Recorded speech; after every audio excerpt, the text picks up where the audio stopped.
Tan lejos, tan soñado, el futuro deseado. Aunque estoy en el pasado, escribiendo un encanto. Ya hay fuego en mi cráneo, un camino nostálgico para mirar ahora hacia atrás y recordar tal vez lo que deseaba yo tanto.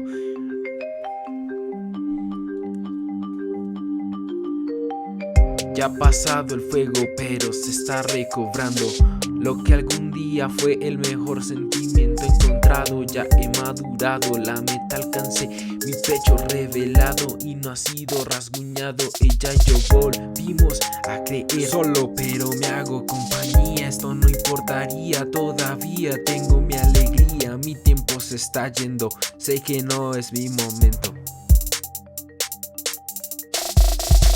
Espero que mi cabeza no se haya ido, ya no recuerdo el último problema que a mi vida vino. Solo espero que no sea ignorancia que me acapara la cabeza, que me reduce a una simple insolencia. Soy inestable aunque camuflado por mi parte, ya se esparce, veo cómo recogerían mis partes con olor a metal duro.